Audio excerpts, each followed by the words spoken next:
안녕하세요. 방구석 성경 만담 시간입니다. 오늘은 창세기 14번째 시간입니다. 창세기 14번째 시간은요, 이제 창세기 12장에 대해서 함께 좀 살펴보려고 합니다. 창세기 12장은 그 전에 11장과는 굉장히 내용이 달라집니다. 흔히 구분할 때 1장부터 11장을 원역사라고 하고요. 이 12장부터는 흔히 족장사라고 이야기를 하는데, 그러니까 1장부터 11장은 창조, 홍수, 이런 전 우주적인 그러한 이야기가 있었다면, 12장부터는 이제 하나님이 한 사람 아브라함을 선택하셔서, 그러니까 직접 사람들의 삶에서, 사람들이 살아가는 이 상황에서 하나님이 역사하시는 그 하나님에 대해서 이제 보여주게 됩니다. 그러니까 이제 1장부터 11장 여기까지 내용과 12장부터 내용이 스케일이 좀 많이 달라지는 거죠. 좀 더 세밀하게 이제 들어오셔서 일하시는 하나님을 이제 보게 됩니다. 하나님께서 그 한 사람 아브라함을 선택하셔서 일하시는 장면, 이것이 창세기 12장부터 나오거든요. 아브라함을 선택하셔서 하나님이 일하시는 장면, 제가 이전에 설교 내용을 책으로 묶었던 하나님 순종이 어려워요 책을 보시면 또 자세히 좀 잘 나와 있을 거고요. 이제 오늘부터 창세기 12장부터도 내용을 하나하나 좀 살펴보도록 하겠습니다. 창세기 12장에서는 하나님이 한 사람 아브라함을 선택하신 장면이 나와요. 하나님이 아브라함에게 찾아가셔서 너는 너의 본토 친척 아버지 집을 떠나라. 그리고 내가 너에게 지시할 땅으로 가라. 이제 떠나서 가라 이야기를 하시는 그런 내용입니다. 아브라함을 선택하신 거죠. 이 하나님께서 아브라함을 선택하셨다는 것에 가장 큰 전제를 우리가 잊지 말았으면 좋겠습니다. 은혜의 선택이라는 거예요. 다른 말로 하나님이 딱 보시고 야 아브라함 정도는 내가 선택해도 괜찮겠다라고 더 대단하거나 뛰어나서 아브라함을 선택하신 게 아니다라는 거예요. 하나님이 은혜로 아브라함을 불러주신 겁니다. 이걸 놓치면 안 돼요. 성경에서 하나님이 사람을 부르셨다. 그것은 그 사람이 얼마나 대단해서 부르셨다가 아니라 하나님의 사랑이 대단해서 그 사람을 부르신 거죠. 마찬가지입니다. 우리를 향한 하나님의 마음이 그래요.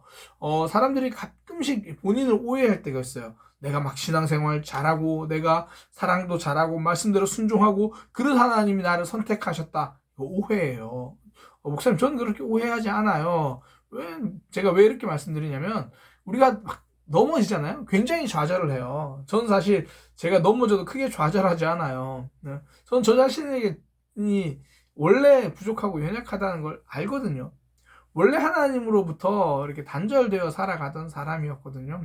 하나님을 싫어하던, 하나님과 다른 방향으로 살아가던 제 모습, 그런 저를 하나님 은혜로 불러주셨잖아요. 그러니까 저는 제가 혹여나 좀 잘하는 게 있다면 그건 하나님의 은혜예요.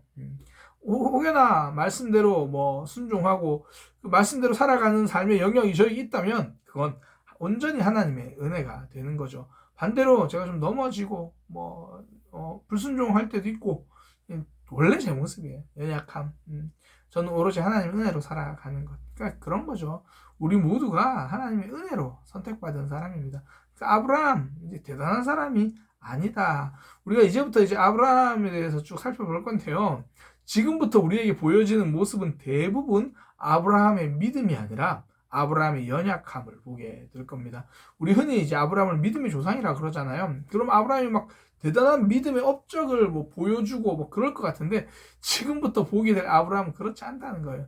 굉장히 연약한 모습, 나약한 모습을 보게 됩니다. 대신에 하나님의 역사를 보게 되겠죠. 그 연약한 아브라함을 믿음의 사람으로 만들어 가시는 하나님, 그 연약한 아브라함을 지켜주시는 하나님, 인도해 가시는 하나님, 그 하나님의 역사를 이제 우리는 발견하게 될 겁니다. 이게 하나님이 아브라함을 선택하신 거예요. 기억하시기 바랍니다. 은혜의 선택이에요. 아브라함의 모습을 보고 선택한 게 아니다라는 겁니다. 그렇게 아브라함을 선택하시고 나서 하나님이 이제 복 주시겠다라고 약속을 하십니다. 크게 세 가지를 이야기하시거든요. 내가 너에게 많은 민족을 주겠다. 그리고 땅을 주겠다. 그리고 네가 복의 근원, 이전 성경에는 복의 근원이라고 그러고 요즘 이제 복이라고 그러는데 내가 너에게 복을 주겠다. 그렇게 이야기를 하십니다. 먼저는 민족이에요. 그런데 이게 참 재밌는 게 이 땅에 사람이 없어서 하나님이 아브라함의 민족을 약속하시는 게 아니거든요. 이 당시에 이스라엘이라는 나라는 없었지만 애굽이라는 강대국은 있었습니다. 그러니 하나님이 뭐 굳이 아브라함을 선택하셔서 별도의 민족을 만드실 필요가 없어요. 그냥 애굽을 선택하시고 그 애굽 큰 강대국을 하나님이 변화시키면 되거든요. 그런데 하나님은 그렇게 하지 않고 아브라함을 선택하세요. 아브라함을 선택하신 이유가 뭐냐면 그 사람을 통해서 지금부터 나를 알아가는, 하나님을 알아가는 그런 민족을 만들어내시는 거예요. 그 모습을 보여주는 겁니다. 그러니까 하나님이 한 사람을 선택하셔서 어떻게 민족을 만들어 가시고 그 민족을 통해서 어떻게 일하시는가, 그것을 우리가 이제 구약 성경을 통해서 쭉 살펴보는 거예요. 어떻게 보면 그게 우리와 하나님과의 관계, 우리와 하나님과의 삶을 보여주는 거예요. 하나님이 우리를 어떻게 선택하셔서 우리에게 어떤 삶을 펼쳐가고, 또 우리는, 연약한 우리는 어떻게 여전히 죄 가운데 있는지, 뭐 그런 모습들을 우리가 살펴볼 수 있죠. 그럼에도 불구하고 끊임없이 일하시고 역사하시고 붙들으신 하나님을 경험하고 발견하게 되는 것, 이것이 성경입니다. 그러니까 하나님이 아브라함을 선택하셔서 민족을 만드시는 거예요. 하나님이 하시면 됩니다. 그러니까 애굽을 선택하시지 않으셨다라는 거예요. 그러니까 애굽이 나쁘다는 의미가 아니라 이미 다 되어져 있는 나라를 선택한 게 아니라 한 사람을 통해서 하나님이 하실 역사를 직접 보여주시는 거죠. 두 번째, 하나님이 이제 땅을 주시겠다 그러시는데 그 땅이 지금 이제 오늘날 말하면 이스라엘 그 땅입니다. 하나님께서 주신 가나안 땅. 그 땅엔 특징이 있어요. 비가 내리면 굉장히 비옥한 땅인데 비가 내리지 않으면 굉장히 힘든 땅입니다. 무슨 말이냐면 그 땅의 특징, 하늘만 바라봐야 되는 땅이에요. 그러니까 하나님의 은혜를 가장 직접적으로 생각해 볼 수 있는 그런 땅이에요. 그러니까 하늘만 바라봐야 되는 그런 땅. 하나님의 은혜를 주시면, 비가 잘 내리면 굉장히 좋은 땅인데 비가 내리지 않으면 굉장히 힘든 땅이 되는 거예요. 이런 걸 통해서 이스라엘 백성들이 오로지 하나님에게만 집중하게 되는 그런 상황들을 보게 되는 거죠. 또 하나, 그 땅의 지리적 특징이 뭐냐면 강대국이 계속 둘러싸여 있는 그런 곳입니다. 뭐 예전에, 그러니까 지금도 그렇죠. 우리나라가, 그러니까 대한민국이 좀 그렇잖아요. 뭐 중국, 그리고 비록 바다 건너에 있지만 미국, 뭐 그 위로는 뭐 러시아, 뭐 그런 식의 강대국에 둘러싸여 있는 우리나라잖아요. 뭐 이스라엘 자체가 그래요. 주로 이제 강대국들의 전쟁터가 돼요.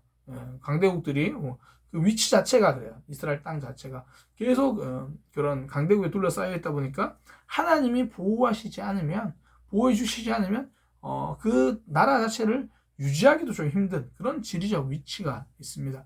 그럼에도 불구하고 하나님께서 그 땅을 계속 지켜주시고 인도해 주시죠. 하나님의 은혜를 경험하게 되는 거죠. 사실 우리 삶에서 연약함이 있잖아요. 나약함이 있잖아요. 그걸 통해서 우리는 하나님의 은혜를 경험하게 되는 거거든요. 우리는 가끔씩 그런 기도를 해요. 하나님, 나에게 어려움이 없었으면 좋겠어요. 연약함이 없었으면 좋겠어요. 좋은 일만 많았으면 좋겠어요. 물론 그러면 좋죠. 그러나 때로는 그 연약함 속에서도 우리는 하나님을 경험하는 통로가 된다라는 거죠. 그 가나안 땅 자체가, 하나님이 아브라함이 약속하신 땅 자체가 그래요. 저는 우리에도 하나님만 바라보고 살아가는 믿음의 삶이 되기를 소망합니다. 그때 하나님께서 주시는 공급, 하나님이 주시는 복, 은혜, 누리며 살아가는 것, 이것이 성도의 삶이잖아요. 그러니까 아브라함에게 약속하신 땅이 그런 지리적 의미가 있다라는 겁니다. 그 세 번째, 하나님이 아브라함에게 이제 복 주시겠다 말씀하시거든요. 성경에 굉장히 좀 우리가 멋진, 저는 이 표현이 멋진 것 같아요. 너를 저주하는 사람에게 하나님이, 그러니까 하나님께서 말씀하시는 거예요. 누가 너를 저주하면 내가 그 사람을 저주하겠다. 누가 너에게 축복하면 내가 그 사람에게 복을 주겠다. 와, 대단하지 않아요? 완전 하나님 아브라함 편이 되어 주시겠다고 약속하시는 거죠. 하나님이 우리 편이 되어 주신다. 이게 가장 큰 복이에요. 많은 사람들이 때로는 아브라함이 받은 복을 오해해요. 아브라함이 뭐 굉장히 많은 뭐 부자가 되고, 아브라함이 아무리 부자가 돼도 애굽보다는 부자가 아니잖아요. 그러니까 물론 하나님께서 우리 삶을 부유하게 하십니다. 우리 삶을 풍성하게 하시죠. 그러나 그것보다 더 먼저 우리가 기억해야 되는 것, 하나님께서 우리 편이 되어 주신다. 성도는 그거 붙들고 살아가는 거죠. 그렇게 하나님께서 아브라함에게 약속하셨고요. 아브라함은 그 약속 따라서 이제 그 하란이라는 곳을 떠나서 하나님이 약속하신 곳으로 갑니다. 그때 아브라함 나이가 75세예요. 이후로부터는 이제 정말 은혜의 여정입니다. 75세에 하나님의 말씀을 듣고 떠난 아브라함, 대단하지 않아요? 우리의 신앙 자체가 그래요. 항상 떠남이에요. 지금 내 모습, 나의 연약함으로부터 항상 떠나는 것, 내가 잘할 수 있을까가 아니라 하나님이 말씀하셨으니까 그 말씀 붙들고 가는 거죠. 주일에 뭐 각자 지금 예배 드리셨을 거 아니에요. 하나님께서 우리에게 말씀하시죠. 그럼 그 말씀 붙들고 순종하며 가시기 바랍니다. 그게 신앙이에요. 하나님이 말씀하신 대로 그 말씀 붙들고 떠나는 것, 그렇게 살아가는 삶. 아브라함이 이제 그렇게 갈 때 아브라함 혼자 가는 게 아니라 아브라함의 아내인 사라, 그리고 조카 롯도 이렇게 함께 데리고 가죠. 하나님은 이 사람들을 통해서 계속 역사하십니다. 그러니까 아브라함과 사라의 이런 관계를 통해서 하나님의 약속을 성취해 가시고요. 때로는 또 조카 롯의 모습을 통하여 하나님이 일하시는 것들을 보여주시거든요. 우리 곁에 있는 사람들을 통해 우리가 하나님을 알아가는 거예요. 이게 하나님의 방법입니다. 하나님이 우리 주변에 있는 사람들 있잖아요. 그 사람들을 통해서 우리가 하나님 조금씩 알아가게 만들어 주시는 거죠. 그리고 이제 드디어 그렇게 75세 하란을 출발해서 가나안 땅에 도착합니다. 그랬더니 하나님이 여기가 내가 너에게 줄 땅이다 라고 알려주십니다. 그러면 이제 아브라함이 가나안 땅에 잘 정착해 살아가겠구나 우리 기대하잖아요. 그런데 그렇지 않다라는 거죠. 제가 앞서 말씀드렸잖아요. 이제 아브라함의 믿음의 모습을 보는 것이 아니라 연약함을 보게 될 거다. 아브라함이 그 가나안 땅에 도착을 했어요. 그랬더니 그 가나안 땅에 기근이 들어요. 그러니까 먹고 살기 힘들어진 거죠. 그러니까 아브라함이 그 가나안 땅을 떠납니다. 하나님이 약속하신 땅인데 힘들다고 떠나버리는 거예요. 그러니까 이건 하나님을 붙들지 못하는 거죠. 그렇게 애굽으로 가요. 그러니까 신앙이라는 게 한 번에 뭐 결단으로 모든 게 이루어지는 건 아니라는 거죠. 아브라함이 이제 떠나서 가나안 땅으로 가는 거 굉장한 결단이잖아요. 그러나 결국 신앙은 지속성이에요. 그곳에 도착해서도 얼마나 하나님을 붙들고 살아가는가. 우리의 삶이 그래요. 한 번 순종 물론 쉽진 않습니다. 그러나 그 순종으로 모든 것이 달라지는 것은 아닙니다. 날마다 하나님을 붙들고 살아가는 지속성이 필요하죠. 그런데 우리는 연약해요. 넘어져요. 아브라함처럼 그렇게 애굽으로 갑니다. 기근이 왔다고 약속을 저버리고 갈 때가 있어요. 그런데 하나님은 그 가운데서도 지켜주십니다. 하나님께서 아브라함을 지켜주시는 장면들을 이제 계속 좀 살펴볼 거예요. 이제 하나님이 아브라함을 붙들어 주시는 것. 아브라함은 기근 때문에 애굽으로 내려갔지만 결국 거기서 자신의 아내 사라를 누이라고 이야기하면서 애굽 왕 바로와 결혼시키게 된 그런 장면까지 발생을 하죠. 그때 하나님께서 막아주십니다. 이제 바로 왕이 사라를 부인으로 그렇게 맞아들이는 것 때문에 그곳에 재앙이 임하게 돼요. 성경에 보니까 여호와께서 아브라함의 아내 사레의 일로 바로와 그 집에 재앙을 내리신지라. 그럼 아브라함 때문에 재앙 받은 게 아닌가? 사실은 뭐 바로 왕 자신의 죄 때문에 재앙이죠. 무분별한 욕심이잖아요. 뭐 이 당시에 바로가 이미 결혼을 했잖아요. 안 한 게 아니거든요. 그런데 또 자기 눈에 이쁜 또 여인들을 그렇게 취하는 그런 모습 때문에 무분별함 때문에 재앙이죠. 그런데 그 재앙의 통로가 이제 아브라함이 되어버린 거죠. 아브라함의 믿음의 모습을 보여주지 못하니까 재앙의 통로로 쓰임받게 되는 거죠. 근데 그걸 통해서 이제 또 아브라함도 또 바로도 깨닫게 되는 거죠. 그러니까 아브라함은 믿음이 연약해서 그렇게 가나안 땅을 버리고 애굽으로 갑니다. 그리고 거기서 또 자기 아내를 또 누이라고 또 말할 수밖에 없는 그런 상황이 처해요. 그런데 하나님이 아브라함을 뭐 괘씸하다고 버리시냐? 그러지 않습니다. 아브라함은 넘어져도 하나님 다시 막아주시고 불러주시고 회복시켜 주시는 거죠. 이것이 하나님과 우리의 관계라고 생각하시면 돼요.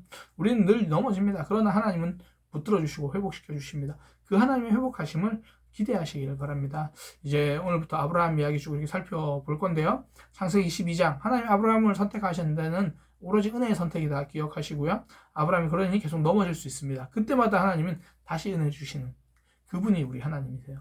여전히 우리는 연약하지만 하나님은 여전히 우리를 사랑하십니다. 그 하나님을 기대하고 붙드는 믿음의 삶이 되기를 소망합니다. 이것으로 방구석 성경 만담 창세기 14번째 시간 아브라함으로 첫 번째가 되는데요. 이 시간 마치도록 하겠습니다. 감사합니다.